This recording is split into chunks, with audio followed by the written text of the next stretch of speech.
morning. A few milestones that we're celebrating this week, which is cool.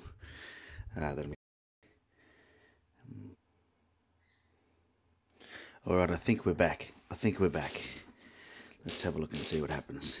I think we are back. Yes, we are. We're back online.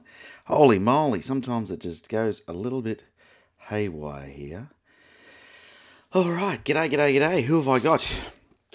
Who have we got online? Let's jump across to the video. Yes, good morning. We are back. We are live, and things seem to be working fine, which is good.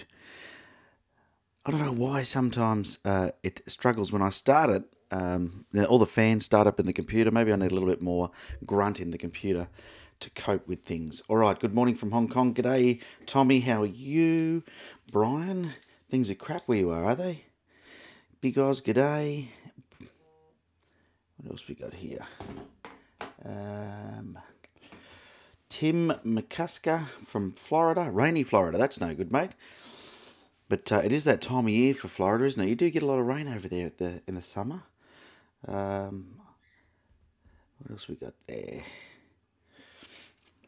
Oh, Big Oz says, yeah, video's frozen. Well, hopefully it's back and working now. Looks like it is, which is good. Ren, g'day Ren. How are you, mate? Kiwi Spoon from Wet O Hope. I hope I said that. That's the right way. That sounds like I was trying to make a pun out of that. Oh Hope. Brian's been having YouTube problems all morning. Yeah, what happens when I just start the live stream, sometimes I think it just loads the computer up too much and it has a little panic because I have my iPad connected as an external screen, and I think that causes a bit of, I don't know what causes the strain, but it does. I have a iMac 27-inch thing that I bought not that long ago, and it I think it was about $3,500 or $4,000. I would expect it to work. Yeah, but it certainly doesn't die under load of doing photo processing, or video processing. All right, who else we got here? Oh, Brian's crap. What's up, Brian? You crook, mate. Something like man flu, maybe.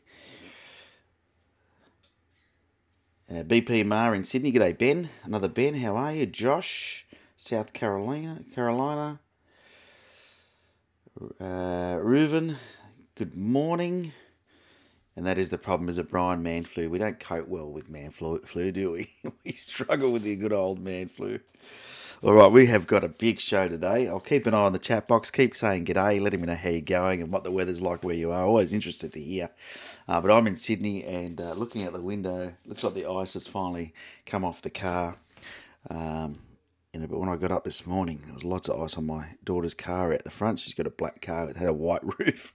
I'll just quickly bring up my weather app and see what the temperature is, so you can see.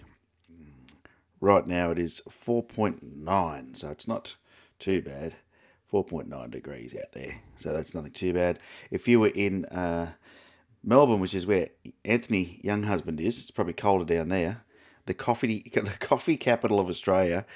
Yeah, well, I'm always sporting my coffee cup. Today it's a Harley Davidson. I was actually thinking about getting myself some photography related cups, because all of mine to do with motorbikes. I don't have a Harley anymore. I used to have a Harley. But I do. It's one of my other hobbies is getting out on the motorbike. Right, big show today. Big show. All right, heaps of people coming in here. Who else we got here? Wow, Andrew Dorr from Scotland. G'day, Miner. 3 from Ireland. Love your vids. Hey, thanks very much. Appreciate that. All right, and Josh says it's 97 degrees in South Carolina. So you take off 32, which would make that 65.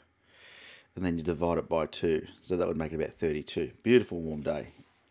Lovely. I need a bigger cup. Yeah, I do. I agree. All right, big show today. Big show. First of all, I wanted to say thank you to you guys for a couple of things related to YouTube. First of all, I've passed the 8,000 subscriber mark. Not that that means anything, I guess, except that people are enjoying what I'm doing. When I started the YouTube channel 8 years ago, I didn't know what I was doing. I just started doing some reviews and things because people would ask questions. And in fact, I sort of started it as a method to advertise my blog. because I was selling a HDR course back then. So it was all very HDR related. And I was using it as a bit of a marketing strategy. I wasn't using it to build a community. And then I think just under a year ago now, or maybe just over a year ago, I started to think about, what did I want to do with the rest of my life, and I thought I want to do something I'm passionate about, and that's either photography or flying or music. They're the three things, and I thought, well, photography is what I'm really going to immerse myself into and build a community. So I wanted to do it for a long time, and then I started releasing these videos on a somewhat regular basis. So it's got much more regular this year. Last year I was a little bit more irregular. I think it was about last August I kicked it back off. But I'm really happy to see the growth of the channel, over 8,000 subscribers, and nice hairdo today. Thanks, Brian. And also, this is a milestone show today. This is the 10th Pixel Chatter.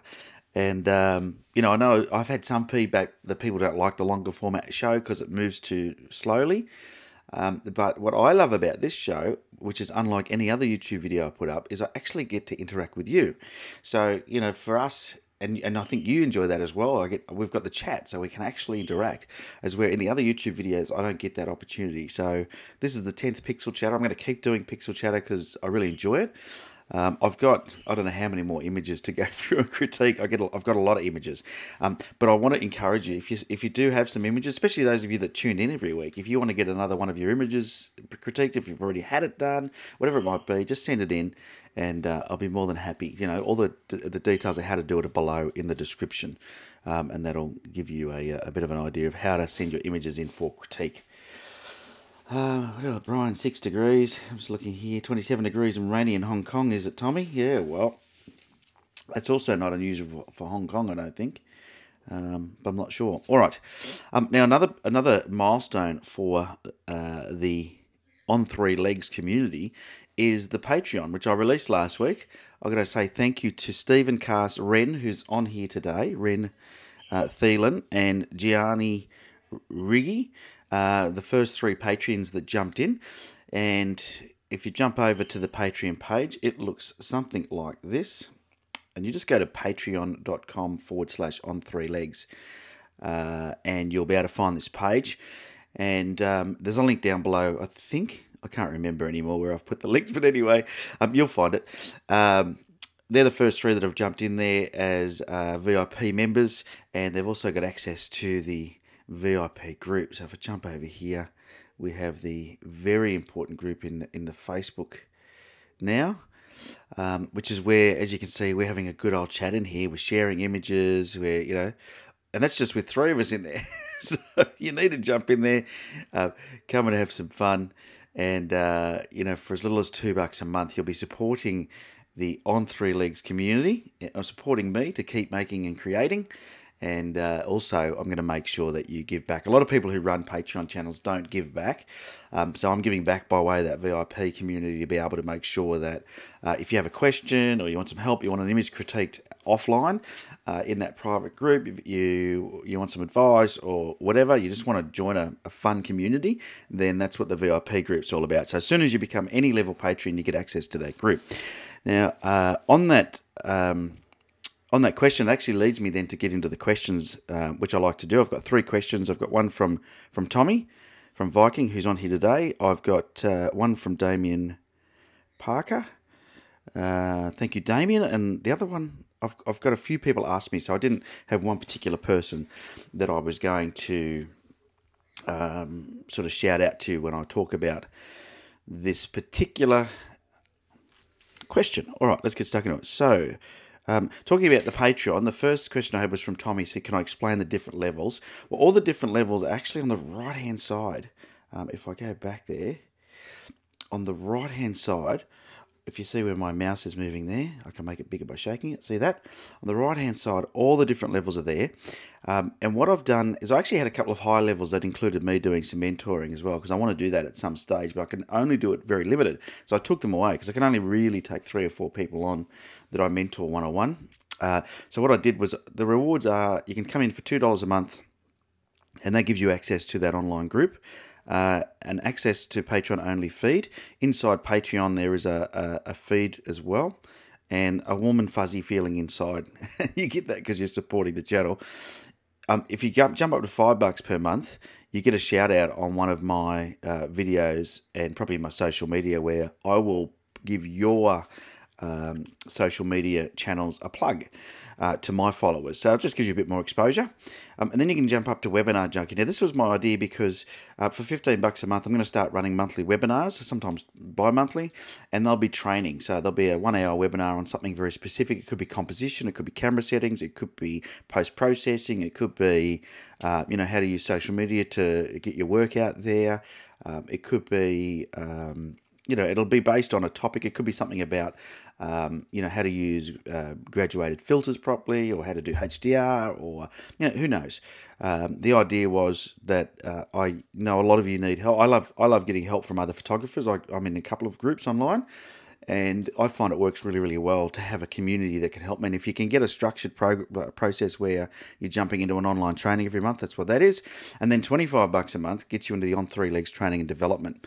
And the idea of that is I'm actually currently filming a training on getting control of your camera, and I've got a professional videographer doing that, and that rather than just me doing it vlog style, I'm actually doing it much more professionally, so it's a better quality and easier for you to consume. So the videographer cost me about $2,500, just to give you an idea.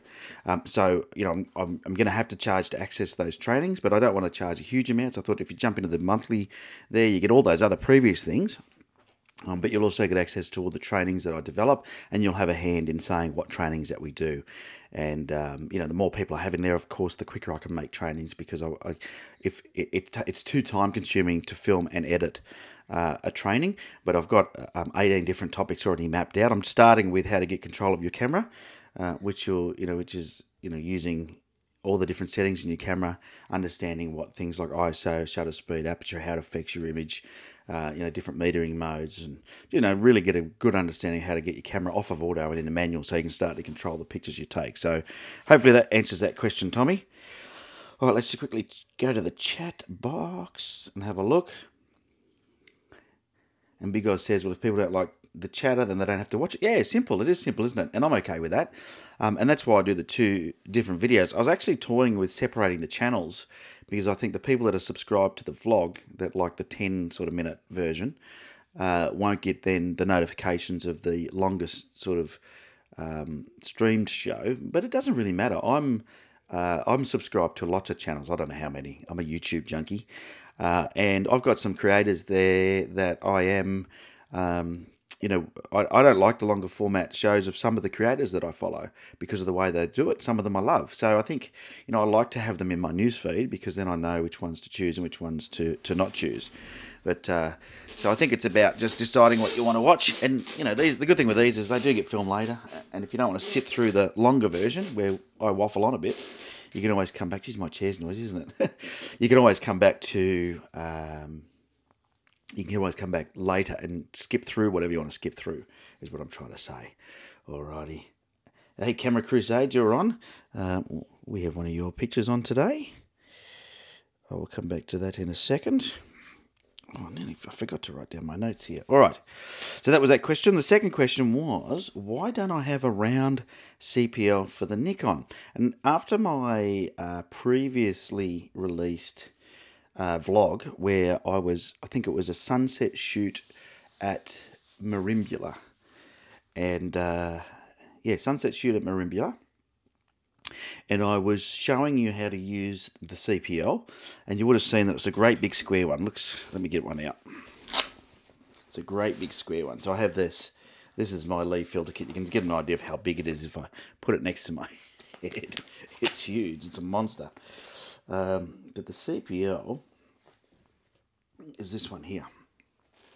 Okay, now that's a glass. Now, as I rotate it, if I point it this way, which is you've now got the front towards the camera, actually this way, you've now got the front towards the camera. Let's see if it actually changes as I spin it for you. I don't think if this will work or not. No, it's not working. But it works for me. I can see it. When I do it that way, it actually changes the colour of the screen. the screen. So the reason you have that is because on the Nikon, the 14 to 24mm camera, it has a holder made for these big filters, but it has a really weird front end on it. It doesn't have a threaded filter holder, so it has a big bulbous front end on the front of the lens, and then you have to buy a special filter holder that will only take in slide-in filters. Now, when I first got that, maybe 10 years ago, they didn't make a CPL for that. All you could get was soft grads and hard grads. You couldn't get a big stopper and you couldn't get a CPL. And then what happened was they changed it. They brought out a version 2 of the holder, because what used to happen, the reason you couldn't get those other things was the light leak behind the filters was really bad. It sucked to use. It was hard to use. So they created a version 2 of the holder, and all they did was put a rubber seal behind the filter.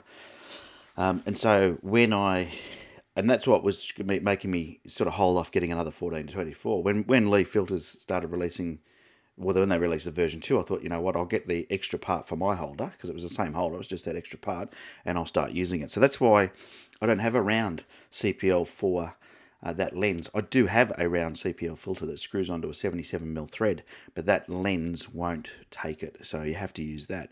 Now, the downside with that is if you're also using a graduated filter, or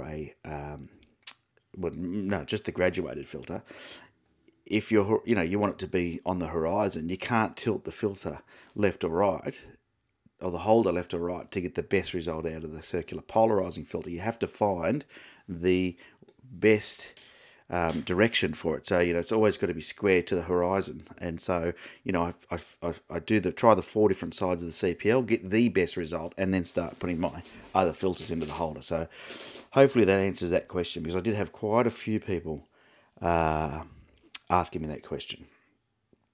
Alrighty, here we go. Wow, good evening from Brixham, Devon, UK. Deep depression weather-wise, a low going through, huge thunderstorms, 60mm of range. No photography today. No, I don't think so. Unless you want to take photos of rain, which, I don't think many people want to do. It's not easy to capture. Camera Crusade says hello all. That's good. Yeah, you can chat between yourselves in this chat box, which I think is cool. Daniel says the 150mm lead, they are massive, aren't they? They're huge. Alan, g'day. Great vids. Very hot in Spain. Haven't been to Spain. It's on my hit list. Alan, great vids. That's what they've said. I mean, they're on. Trying to get through all the comments. Anthony, I lose interest in most vlogs greater than 10 minutes. Yeah. I think it's good. It's good. Sometimes I like to just sit down and watch a few vlogs, and I've got a few vloggers that I watch. A few of the photography vloggers that I watch is, I watch some myself. Andrew Marr over in Perth, you would have seen that we did a collaboration together. So if you don't already subscribe to his channel, make sure you go and check him out. So Andrew Marr's a good one. I actually like First Man Photography in the UK. I like his style. Thomas Heaton, I used to watch his. I've sort of gone off his a little bit, and I'm not sure why, whether I've just consumed too much of Thomas. I think his style has changed slightly with his, I don't want to say it, but with his sponsorships. But anyway, that's still good content. So it's just a matter of deciding, whether you want to watch the shorter the length vlogs or the longer length vlogs. But they're the ones that I sort of tune into on a regular basis. And then I've got a whole heap of woodworking ones I tune into as well, because I'm a bit of a keen woodworker, which is my little hidden hobby. So I tune into a few of those as well. So I'm a bit of a vlog sort of a person. Hey, Tommy just became a Patreon. I had that notice come up on my screen. Congrats, Tommy, and welcome to the group.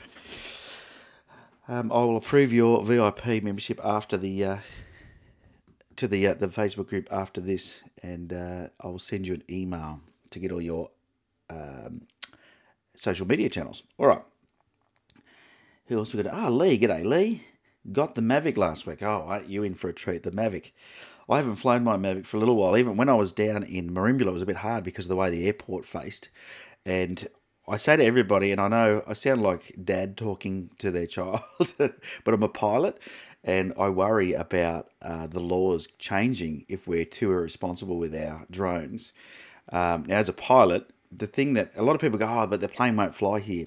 You've got to remember, no one expected a plane to be in the Hudson River, right? So when things go wrong near an airport, planes could be flying low in any direction because they have to make an emergency landing, and the last thing they need is a drone in their way. So please, anybody with a drone, just do not fly near airports. I think that's the best thing I can do. They're handing out fines left, right and centre in Australia, but it's only a matter of time before they change the rules to make it more strict if people keep breaking the rules. It's how it's going to work. So I'd like to see people be really responsible. But yeah, good. Have fun with the Mavic. If you need any help, let me know. Reach out, Lee. But I think I set my Mavic up using some videos on YouTube. So if you want to get really cinematic sort of shots, you've got to slow everything down, and there's some great tutorials on YouTube on how to set your settings so when you use the controls it doesn't move too fast. Alrighty, let me have a look here. Did I find the leaf stopper, big stopper? I get a color cast, says Reuven. I do, but that's only because I leave it on auto white balance, and I think a lot of people confuse color cast with white balance.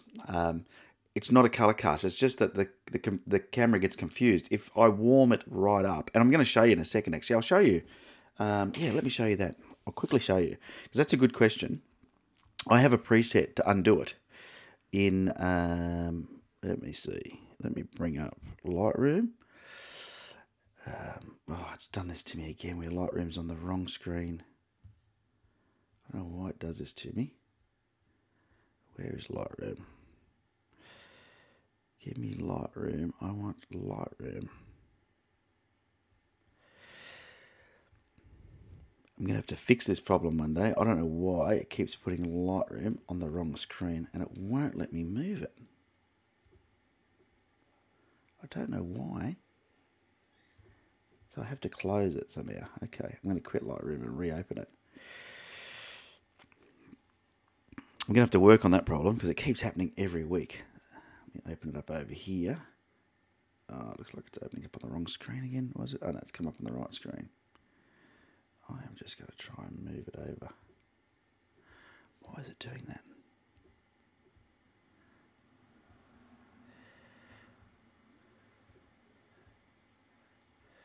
I don't know why it's doing it. Very confusing. Anyway, I've got it on the right screen now. So what I'm going to do is I'm going to just quickly jump into something that I know I did with a big stopper. And I'll show you. I've got a preset I made for it. I think that's with the big stopper there. Okay. Alrighty. So let me show you my screen. Okay, so you can all see this shot. So I took this with the big stopper on here. See my presets. I'm actually going to, here's a little secret. I probably shouldn't tell you this today, but I will because you're all very good followers. I'm going to put these presets into the VIP group for anybody who becomes a Patreon VIP. I don't know when I'm going to do it, but I have a little process. You can see here 1 through 7. I can process my photos in under 30 seconds sometimes using these presets. And I'll show you. Let's do this one. But if I go into my landscape presets, you'll see there's the big stopper. I just click on that. Okay, straight away it fixes the white balance problem. Once I've done the big stopper, that's what I call that preset. Then I have one touch wonders, which are just for doing one thing at a time. And then I have tweaks, where you can do like what I call a kick in the guts or the shadow boxer. And these things are all, sharpening. So it's a nice subtle, more tweaks. Clear the air. Look at this. Adds contrast, secret sauce. Just depends what you want. I like clear the air on that one. And then gradients. You can add different gradients, which do different things to the image. Let's do the sky tamer. Yeah, no, don't like that. We'll go back to gradient source +1. And I've got heaps more presets. I'm just slowly naming them and tweaking them and putting in here. And then I'll just do corner, which does a vignette. It still could do with a little bit of warming up, I think. Or a little bit of lightening up. So you can still make little minor adjustments afterwards. But if I show you the before and after, that's using the presets. Sometimes it's just about having a tool to be able to do that. So would you guys be interested in those presets? Let me know in the chat box. Let me know in the chat box. So I know a lot of people don't like presets, but it saves me a lot of time. And each of my presets, rather than being overall presets, I have a preset for the basic adjustments, curves, sharpening, noise reduction, gradients, vignetting, and then there was one other I do as well. I can't remember. But anyway, I have presets for them all. And so what it does is it makes it really work well. What version of Lightroom will the presets work with older versions? Well, I have the latest version, which is Lightroom CC. But when I make the presets, I tick the box that say they should work in any version. But I'm not sure whether they do or not.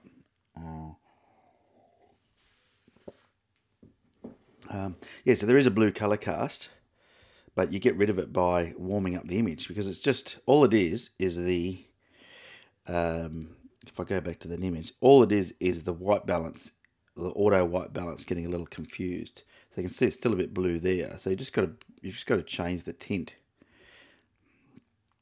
Now if I keep warming it up, you'll see that that's now getting white, that boat. So it's just, unfortunately, I think a lot of people think it's color cast, because even the cheaper filters typically don't do a bad job. I think a lot of people get confused if they've got auto white balance. Well, there's no white balance setting in your camera that will take care of having a Lee big stopper on. None whatsoever, because it's just too dark for it to work it out. So I think it's about just understanding that your camera's not going to... You're sticking a friggin' thick black piece of glass on the front of your lens, so it's always going to affect things. All right, let me just see what the comments are before we jump onto the final question. I like Morgan Nowlands. Haven't even seen Morgan. There you go. Landscape videos, but he stopped posting due to getting married. That's always going to do it, isn't it? Marriage and kids. I'm lucky. I mean, I'm married. My wife's amazing. As you know, you've met my boss. She's very patient and very good. A lot of my mates are very jealous, but my boss is really cool.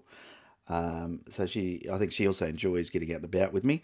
And my kids are growing up. I've got a 20-year-old and a 17-year-old. So that sort of changes your life a little bit once they get older. Rick says, when am I coming back to WA? Wow. For a trip, going to team up with Andrew again. Hey, Rick, I've actually booked my flights for in September. So there's a little scoop for everybody. I booked my flights for in September. We've got some friends over there. I'll be over there for, I think, 5 or 6 nights.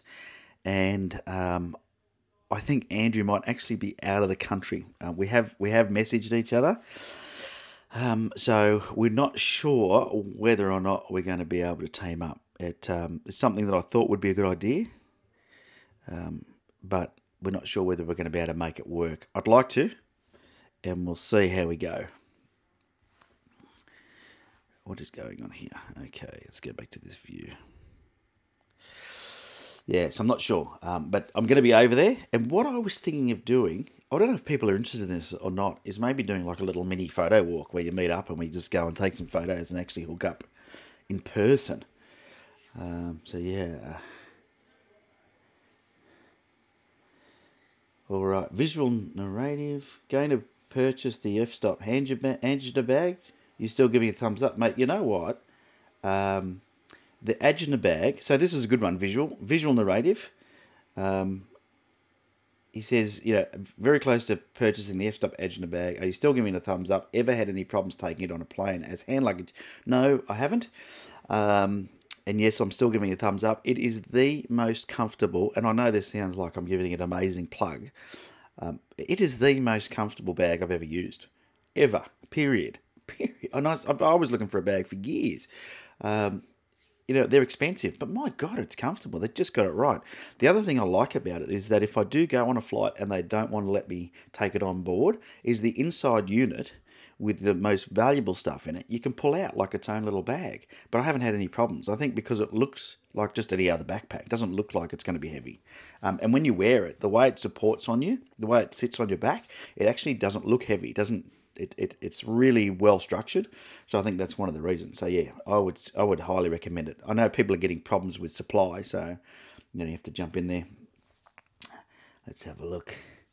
You still get the cast when on daylight as well. Yeah, you're always going to because of the fact that you've got that on. Do I get hot pixels? Josh has asked. Yeah, I answered that last week and showed some people. Yes, I do. You just got to clone them out. Nicholas says, agree. Tom Hedden has changed his style. Perhaps it's the exotic type locations that he's now flying to. Yeah, no. I just think, I don't think it's that, because we can always learn something from settings and stuff. I just think there's a lot of, I don't know, I don't want to go down that rabbit hole, because it is a rabbit hole. I'm not going to go there. Ben said he'd be keen for a Sydney photo walking class. Okay, yeah, well, maybe I'll do something. And Tommy from Hong Kong says he agrees f-stops are amazing. Yes, they are. All right. So let me answer the third question. In fact, you know what? I might leave that because we've answered so many. Let's get into the critiques. You guys are really good with the questions today. Wow, we really we've had them coming through thick and fast. So today's critiques are... Now, for some reason, I must have got interrupted when I was starting, because I didn't write down the third. I did, because things were going wrong, weren't they? I didn't write down the third person who'd sent me an image for critique. Now, I know I've got Ben. I've got one from Ben, BP Mar, who's on here right now. Daniel Korsland, who's not here today, but he's our mate from Norway. And pretty cool photo from him. I think you guys are going to like this one. And then the final one is from Camera Crusades. And I don't remember whether I had your name or not.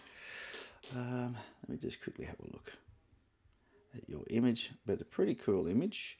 It's John, is that the right pronunciation? Hopefully it is. So I'll show you the three images. Let's jump into that so you can see what the three images look like. So here's the three images. So on the left is Ben's one there. It's a photographer in front of a golf course. The second one is the Star Trails by Daniel Korsland. It's a location called the End of the World, which he sort of thought I would be surprised by. He said it really is called that. Maybe it is. And then you've got Camera Crusades on the right there, which is a looks like a canyon reflection type shot. So we're going to go through these three images, all looking pretty cool. Oh, Daniel is here. G'day, Daniel. So all three of you are on the show. Awesome. Fantastic. You don't have your last name on YouTube because it's awkward for English fellows. Yes, it is. Am I pronouncing it right, Korsland? Or is it different to that? Hey, Eric, Finding Middle Earth is here. Here's Eric. By the way, Eric's another YouTuber who has a great channel, especially if you like Fuji. And you'll see him just pop up in the chat. That's Finding Middle Earth. And he has a channel called Finding Middle Earth. And he does a lot of stuff face to camera, but talking about... he just released a video recently about the X-T2. And...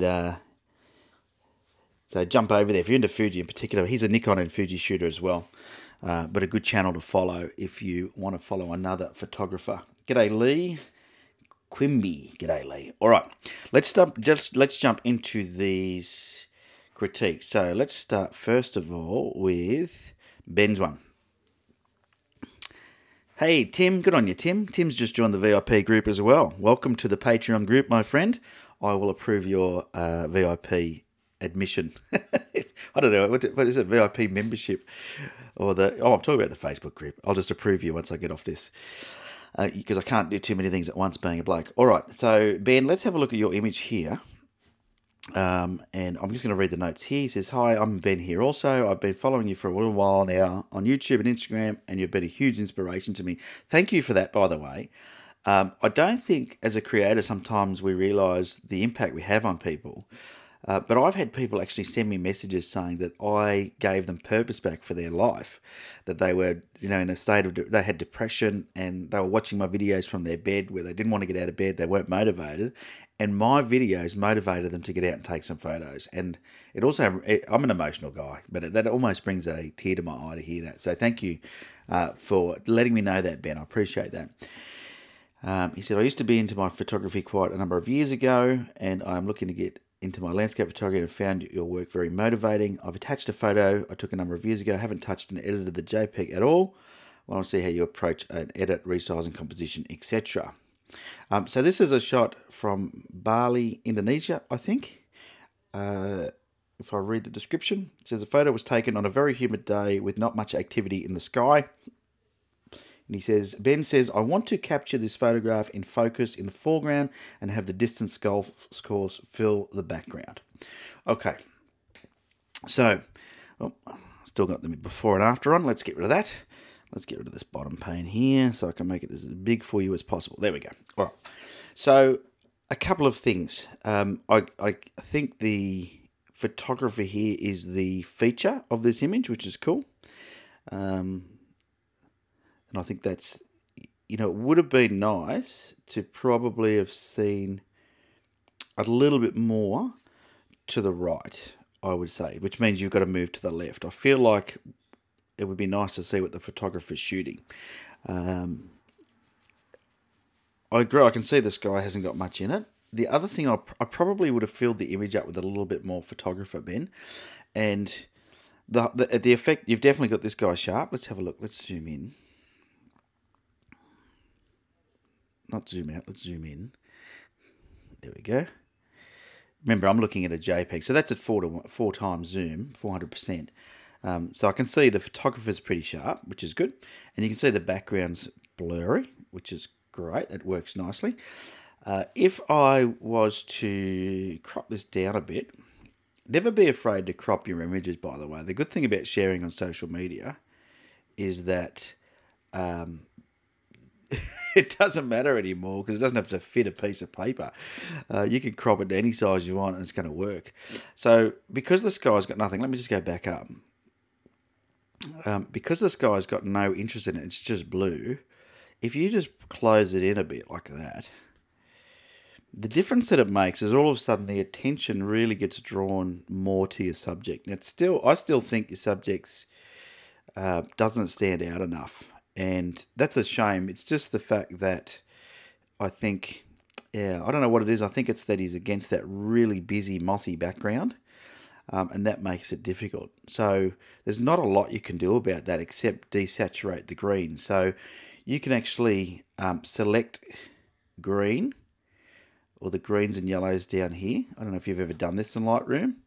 But if you go down to where it says HSL, color, B and white, you can actually select like the greens, and you can actually reduce the saturation of those colors if you want. Let me just show you what happens. So I'm just going to do it, not too much. And usually you'll find in the greens there's a lot of yellow. So I'm just going to pull that back a bit. All right. I haven't done much, just a little bit. And what's happened now is you'll see the photographer's popped out because that green is not so strong. So if the photographer is if he was wearing green, he would be invisible anyway. But I'll just do a before and after so you can see the difference that has made. And you can see it's very subtle, but you can see that the photographer on the right is much more, stands out much more against the background. And it's just a little subtle change. And I might even take it a little bit more out. Let's grab aqua as well. Just pull that back a little bit. Oh, not the hue, bullfed, the saturation. Okay, let's go back to the greens. And I know a lot of photographers don't touch this stuff. So you can see if I pull that back, look what happens. See that? On the right? So you can see how it just pulls all the colour out of the greens. Now don't worry, we can bring it back in the rest of the image. What I'm trying to do is make it the photographer stand out. So I'll get out of the before and after, because I've now desaturated everything too much. But what I can do now is I go back up the top. I can grab a graduated filter. I can drag it over the top, like so. And I can then bring the saturation back up in the top. Okay, and so I can also use a brush. So I could go to brush, and I'm going to now reset the highlights. I'm going to bring the saturation up, and I'm going to grab my brush, and I'm just going to brush over the top to bring the saturation back in the top green. Okay, so it's just little tricks, and I think when it comes to editing a photo, it's the subtle things that make the biggest difference, right? Absolutely the subtle things. So I'm going to do that. I'm also going to bring some of the saturation back in the green, but not too close to the photographer. Okay, so I'll just do it sort of front and back. The other thing I would do with this image is I would do what I call my signature look, which you may not notice in a lot of my images. I'm going to give away a little secret here. In fact, I'm going to use my preset, and then I'll explain to you what it is. So if you see over here my preset, my sixth step of my images is what I call the gradient source. And I add a little bit of gradient source. Let me find the right one to use. Oh, that's just taking my other gradient off. No, I'm not going to be able to use that. I'm going to have to do it separately. By using the preset, I'm actually removing my previous one, so I'm going to have to do it manually. I actually think that one at the top is too saturated. Let me go back to that to get rid of the blue. I'll get rid of that. Let me jump onto that.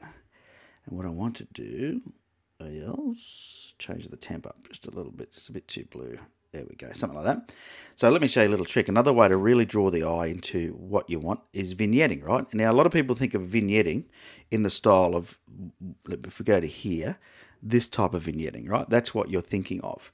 Now, that actually works with this image, but I like to do my vignetting differently. And the way I do it was with gradient filters. So watch this. So I click on my gradient filters, hold your cursor above the image, hold down your shift key. I've just got to get my keyboard back over. Hold down your shift key, drag a gradient down across your image. Don't worry about what it's doing, right? Just grab a gradient down like so. Reset everything to 0. So you just double click on the cursor that resets everything to 0. And then just grab your exposure and just drag it down a little, just a tad. It's doing messy things on this because it's because it is a JPEG. That's okay. I've just done, see that, minus 0.4. Okay. Then what I do is I grab another gradient and I do the same thing from the bottom. Hold down the shift key, pull it up. Okay, grab the exposure and drop it down. And I would probably drop this one down. There we go, 1.3. Okay. So what's happening now is the foreground, because there's this rock here, I don't know if you can see this big rock here, it's actually distracting. And that would be easy to remove if you wanted to just clone it out. But just by adding that gradient filter, you'll see that I've now popped that photographer out a bit more. So let's go to the before and after again. Can you see a difference between those two images? Now this one, maybe the sky needs to be settled down. It's probably too blue, a bit oversaturated, but you get the idea. Just with a few little tweaks, you can really make that photographer pop out and make him, so if he is the center of attention, make him the center of attention. And that gives you a bit of an idea of what you can do. So that's what I would have done with that, Ben. You could probably crop it in a little bit on the left as well to get, just to move it in a bit. Not too much, just a little bit. Like I said, I would have preferred a little bit more on the right. Just a little bit more. I'm going to put his head right on that line there. So there we go. So you can just see the difference between what it used to look like and what it looks like now. And it is just about, sometimes you just got to try different things. But as you can see, a lot of those changes were very subtle, but it makes a big difference in the end image. And it doesn't take us very long. All right, let's jump into the chat box. Does that help you, Ben? Hopefully it does. And good to see you getting out with your camera. All right, let's have a look. There's an end of the world in Tassie too, is there, Brian? Where is it? I'd love to know. Hey, Eric says, thanks for the plug. That's all right, mate. That's what it's all about. Nicola.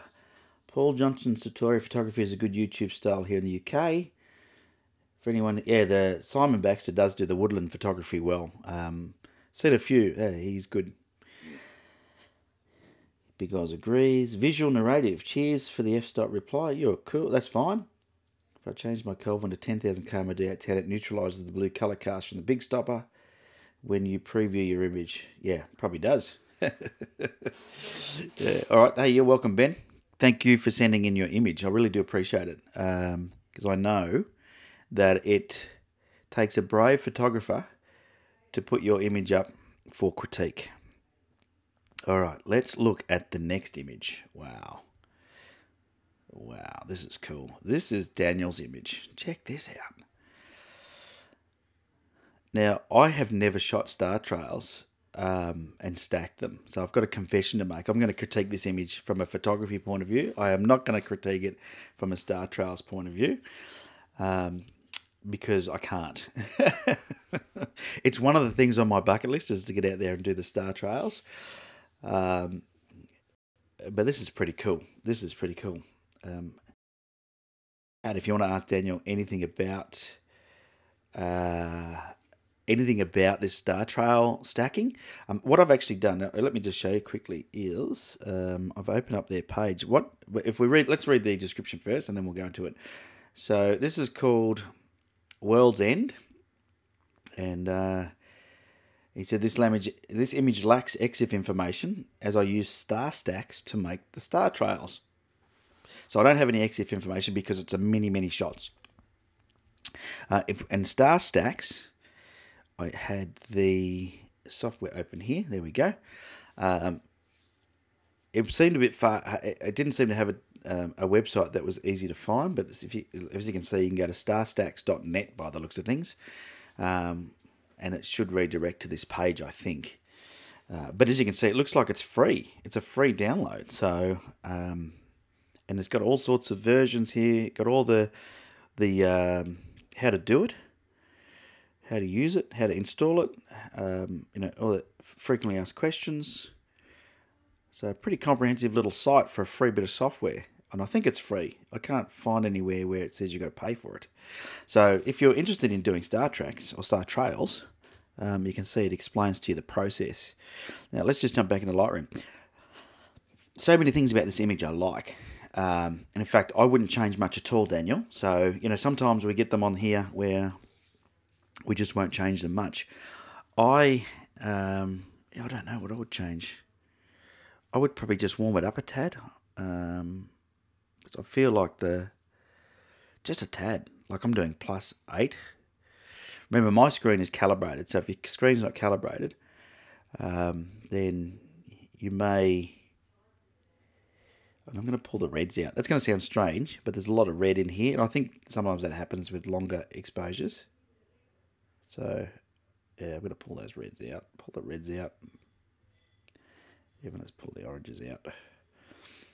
And the mauves, or whatever that is, the magenta. Let's pull the magenta out. Yeah, that looks... Because you got a bit of magenta cast for whatever reason. Boy, oh boy, I like it. I just like it. The only other thing I would probably add, and I'm going to use one of my little tweaks called Kick in the Guts. No, I'm going to try Shadow Boxer. There we go. Just a little tweak. All that did, by the way, was a curves adjustment. It's very minor. You can see it on the right-hand side here. But it just adds a little bit of contrast to shadows. Wow, looks good. I'm going to... So Daniel says it's a 65 shots stacked at 10 seconds each, f4 ISO 560. Okay, cool. Good to know. Great photo. I'm gonna add one of my signature gradients from the bottom, and we're gonna just do a little something like that. Once again, because I don't want the bottom to take over the image. What happened there? A bit of a color cast on it. Oh, okay, I can see why. Get back here.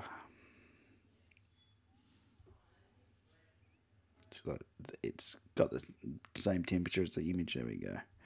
Drop that exposure down a little bit more, just so it really draws the eye up into the top of the image. And those gradient filters, by the way, are marvellous. I might even do one from the top, actually, just to even it out. Oh, I don't want to do a crop. Wrong button, Ben. But I wouldn't touch too much else. I think it looks great.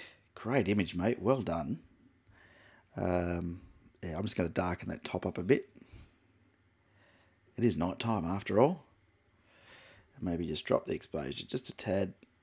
Will I? No, I'm going to leave that where it was. There you go. I mean, I haven't got anything else to say about this. If you look at the rule of thirds, it works well. This little funny building, which goodness me must have taken a while for someone to build out of rocks, is right on the rule of the rule of thirds intersection. The square crop works well, so I don't think you would change too much about that. You may just bring it in slightly from the left but then you'd lose your square crop. But you could always, let's see if we can just make it a bit more of a feature. Yeah, you probably could have done a bit more of a tighter crop, but mate, there's not a lot to change. Looks great. I really like it. Well done. I don't know much about star trail photography, but to me, it looks like you did a pretty good job, so you should be happy with that.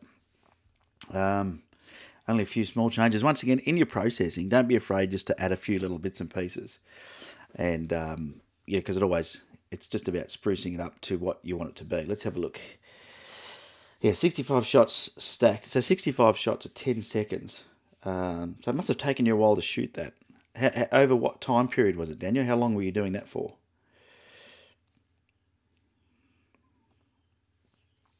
Yeah, Frank says get rid of the magenta. Yeah, there was a bit of magenta in there.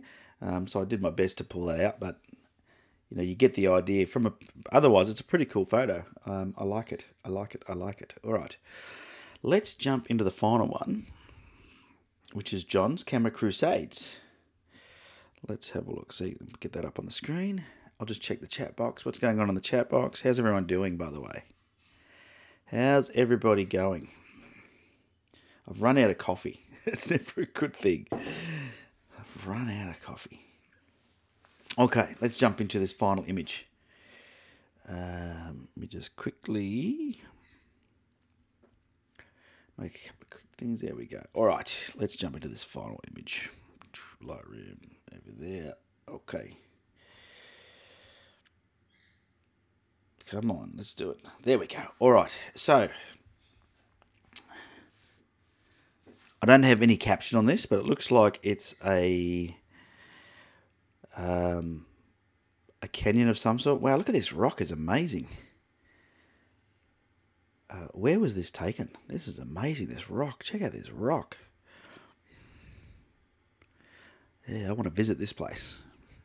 That's amazing. All right. Really nice location. I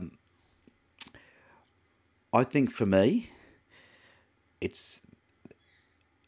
I think you've got a great location. I think the exposure's pretty much spot on. What it is lacking for me is that I think you've pointed the camera too far down. That would be my feedback. And the reason I say that is I feel like I'm missing something. So Tim says it looks like Xeon in Utah. Well, Camera Crusades, you're on here. This is your photo, I think. Yeah, it is. So can you, if you're there, let us know. Antelope Canyon in Arizona, maybe. Okay.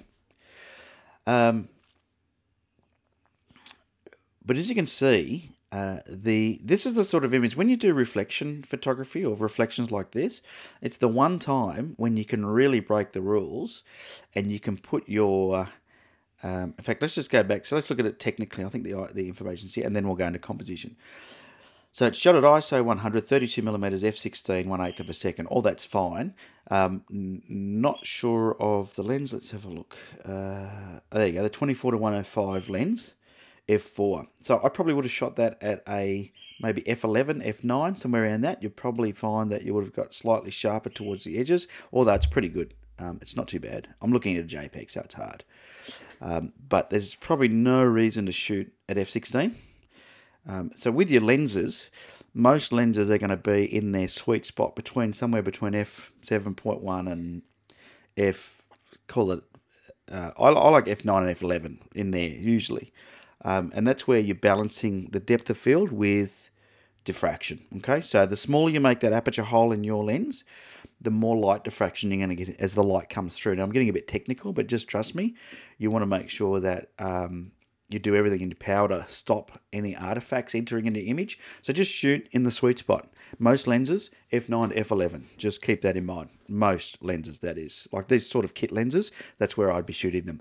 Kit lenses in particular are not as well made as, you know, prime lenses or specific wide-angle landscape lenses. So just keep that in mind. Alrighty. Just looking at the... No, so we haven't seen... Camera Crusades is probably logged off maybe. So Daniel... Oh, good. Daniel's just answering my question. He's had about an hour or so to take those 65 shots. So that was for the Star Trail one. Thanks for that. Okay, so MavFan1 says, it's the wave in Utah. All right. The wave in Utah. So here's... So from a technical aspect, ISO 100 is good. 32 mils fine. F16, though, I would have changed that. There's no...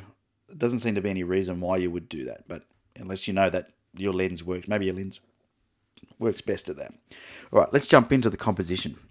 In something like this foreground here does absolutely nothing. In fact, I think it detracts from the image. It's just dirty, yucky, nothing there. So I would have been tempted to do a crop like that. Now in this image, because we're not seeing the top, I would have even probably done something like that. Really abstract sort of look. And, you know, for this particular image, maybe that's what I would have done. I'm just going to undo those crops and talk a bit about how I would have changed my composition, because I can't fix this image the way I'd like to because I don't have the full image in front of me. I would have pointed the camera up and put this line here that's in the middle, right here, this bit here, I would have put it dead center in my frame. I would have included some of the sky above the rock, and that's what I feel like I'm missing out on. I've got FOMO, fear of missing out. I've got FOMO when I look at this image because I'm seeing the full rock in the reflection. I'm not seeing it in the top. And that just is doing something to my brain. And I think that all of this junk in the front here, if you're going to include some of this stuff, either clone it out or clean it up before you take the shot. I can also see there's something in the water here or on the rock. It must be on the water, unless that's out of shot. So it might be something on the rock, but it's very distracting. It looks like a dust spot even. So just grab your healing brush and just get rid of it. Don't be afraid to get rid of anything that looks a little bit distracting. I'll move that to a better spot. Let's see if we can find a spot that works well. I think that looks good. Let's do that.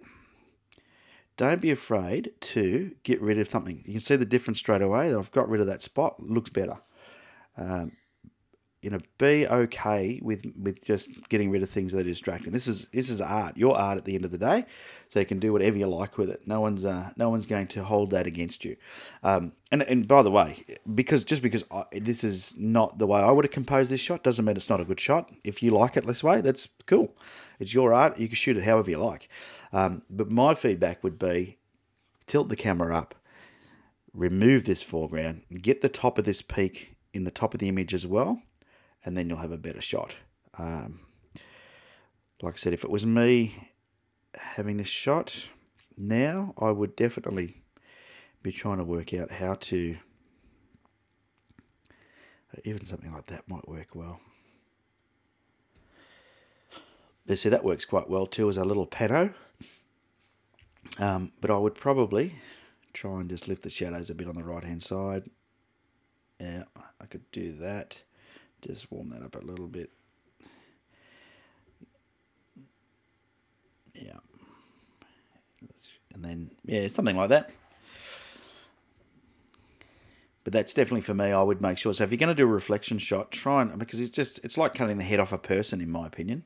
That's what I feel like has happened. I feel like we've lost the head of a person.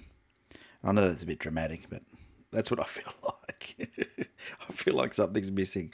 Otherwise, great shot. I love this location. I've got to get there someday. But is that what it is? It's definitely in Utah, is it? The Wave in Utah.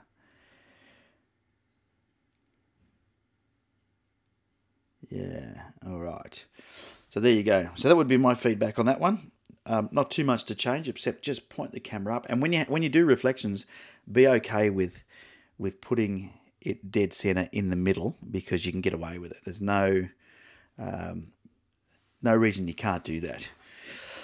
Alrighty, let's just go back to the chat box to wind up. So that's pretty much it for today's show. I want to say thanks again to those of you that have joined the Patreon feed. So patreon.com/on3legs. It'll get you into the VIP group. And a couple of you joined. I think it was. Let me have a quick look. I know Tommy did. So welcome, Tommy, to the group. And have a look. Let's have a look. Who else was jumping in there? It tells me on my Patreon page who joined. View all current patrons. Oh, Tim McCusker also joined. So thank you guys for coming on board. I really do appreciate you supporting the channel.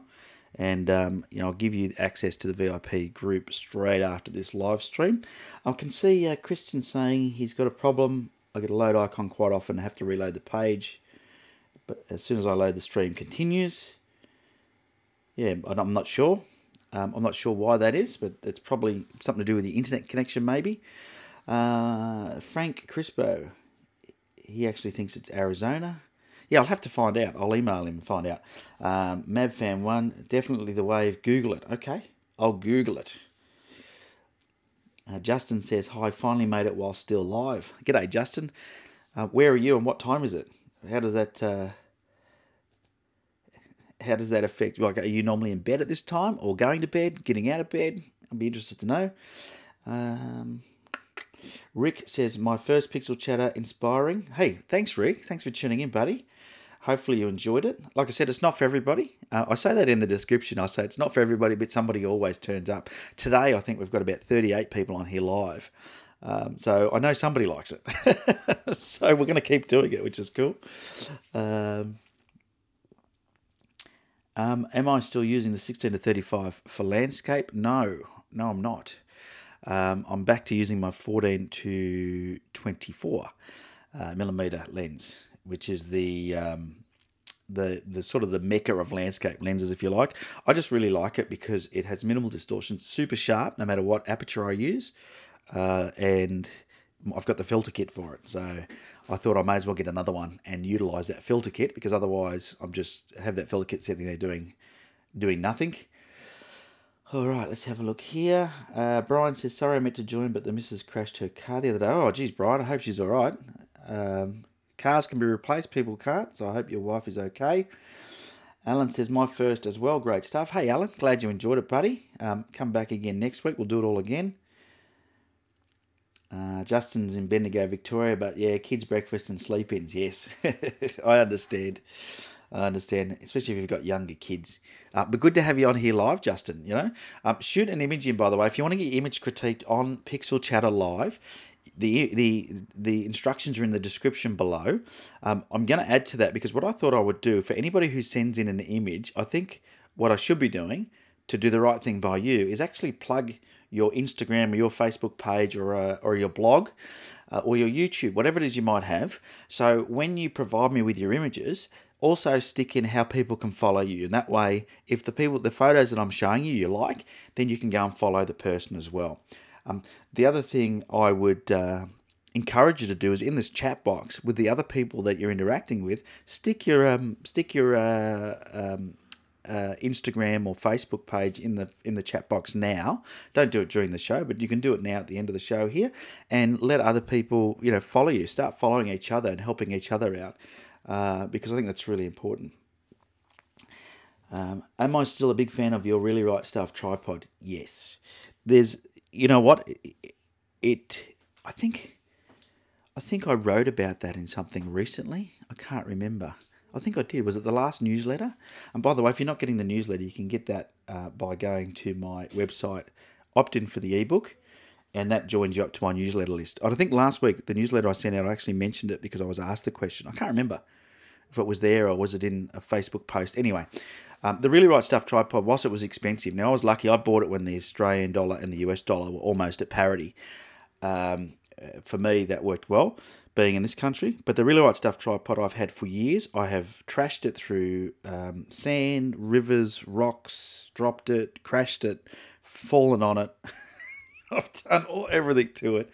I've broken parts of it, and they've just sent me replacement parts, or parts of it stopped working. So it's worth every dollar. Once again, I wish I could. You know, I don't get a commission. I'm not endorsed by them. They don't ask me to say anything good about their tripod. They don't need me to. They're just brilliant. And I went through a stack of cheap ones before I bought it. And you know, as a photographer, we're after the sharp image, and I see people paying big bucks for cameras, for lenses, and then being cheap asses when it comes to tripods. Yet your tripod is what holds your camera still whilst you're taking the photo. So you want it to be a good tripod. You'll notice the thing that all my tripods lack is a center column that goes up and down. So you have the three legs, like so, and then quite often they have a center column that you can put up and down. That's usually the weakest point, and that's why I don't have tripods that have that. So, you know, if you can't afford a Really Right Stuff, go and get yourself something nice side of legs without a center column, and you'll probably find you'll get better shots. All right. Well, I think we pretty much have to wind the show up. Yep, so I can see a couple of Instagram handles. That's it. Stick your Instagram handles in there now and share those. Follow each other. Make sure you follow each other. If one of you follows somebody, follow the other one back. Connect on social media. Get to know each other. And to wind this show up, only one thing left to say, and that is to get out there and take some bloody photos. All right, thanks for tuning in, guys. I'll see you next week.